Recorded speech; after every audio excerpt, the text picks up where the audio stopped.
বিদ্যুতের দাম বৃদ্ধি, দ্রব্যমূল্যের ঊর্ধ্বগতি, এরই প্রতিবাদে এদেশের মানুষের প্রাণপ্রিয় সংগঠন বাংলাদেশ জামাত ইসলামী কেন্দ্রীয় ঘোষিত কর্মসূচির অংশ হিসেবে আজকের এই বিক্ষোভ মিছিল এবং সমাবেশের খুলনা মহানগরীর আহ্বানে আপনারা যারা উপস্থিত হয়েছেন তাদের সকলকে মহানগরী জামাতের পক্ষ থেকে অসংখ্য ধন্যবাদ এবং মোবারকবাদ জানাচ্ছি। আপনারা খেয়াল করেছেন যুক্তরাষ্ট্রের সাথে ইরানের যখন যুদ্ধ শুরু হয়েছিল ঠিক সেই মুহূর্তে গোটা বিশ্বেই জ্বালানি তেলের একটি সংকট দেখা দিয়েছিল। আমাদের বাংলাদেশের এই সরকার জাতীয় সংসদে দাঁড়িয়ে বলেছিল আমাদের এদেশে জ্বালানি তেলের কোনো সংকট নেই, অথচ আমরা দেখেছিলাম পেট্রোল পাম্পের সামনে লাইনের পর লাইন, মাইলের উপরে মাইল মোটর সাইকেল এবং বাস, মিনি বাস, কার, আমাদের সমস্ত যানবাহন তেলের অপেক্ষায় দাঁড়িয়েছিল। এটা ঠিক কিনা? বাংলাদেশ জামাত ইসলামী বলেছিল এই সংকটের সমাধান এইভাবে সম্ভব নয়। আমরা দেশপ্রেমিক নাগরিক হিসেবে সরকারি দলকে অনুরোধ করতে চাই, আপনারা এবং বিরোধী দল সকলকে মিলে একটি কমিটি গঠন করুন। এটি একটি জাতীয় সংকট, আমরা সবাই মিলে দূর করার চেষ্টা করি। আমরা কি খেয়াল করলাম, যখন এই কমিটি গঠন হলো এবং সেই কমিটির পরামর্শ মোতাবেক কার্যক্রম শুরু করা হলো, ঠিক তার 2-4 দিনের মধ্যে আপনারা খেয়াল করেছেন এই সংকট আর থাকলো না, স্বাভাবিক অবস্থা হয়ে আসলো। ঠিক কিনা? সম্মানিত ভাইরা আমার, তার মানে কি হয়েছিল জানেন? এখানে কৃত্রিম ভাবে যুদ্ধের দোহাই দিয়ে জ্বালানি তেলের সংকট তৈরি করা হয়েছিল, আর সিন্ডিকেটের মাধ্যমে মানুষকে এইভাবে কষ্ট দেওয়া হয়েছিল।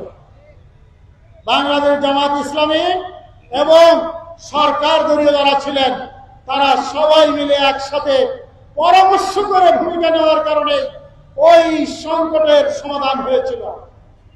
সংগ্রামী বন্ধুগণ, সেই সময় জ্বালানি তেলের মূল্য কোনটায় 20 টাকা, কোনটা 25 টাকা বৃদ্ধি করা হয়েছিল। আপনারা জানেন তেল এমন একটা জিনিস যার দাম বাড়ানোর সাথে সাথেই সমস্ত কিছুর দাম বেড়ে যায়। ঠিক সেই রকম একটা অবস্থার মধ্য দিয়ে আমাদের এদেশের খেটে খাওয়া মানুষের, যারা মোটা ভাত মোটা কাপড়ে তাদের দিন যাপন করতে চায়, তারাও আর স্বল্প আয়ে তাদের জীবন সঠিকভাবে পরিচালনা করতে পারছিল না দ্রব্যমূল্যের ঊর্ধ্বগতির কারণে।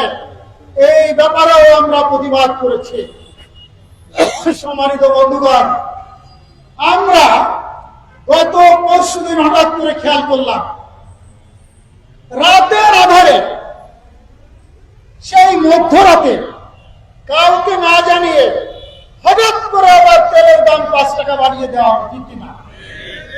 তাহলে যে কমিটি নিয়ে আপনারা বসেছিলেন, আপনাদের উচিত ছিল সেই কমিটির সাথে আবার আলোচনা করে তেলের দাম বাড়বে না কমবে সেটা ঠিক করা, অথচ সেই কাজটা আপনারা করেন। তার মানে এর মধ্যেও সমস্যা লুকায়িত রয়েছে। সম্মানিত বন্ধুগণ, গতকাল আমরা খেয়াল করেছি বিদ্যুতের দাম 16.80% বাড়িয়ে দেওয়া হয়েছে।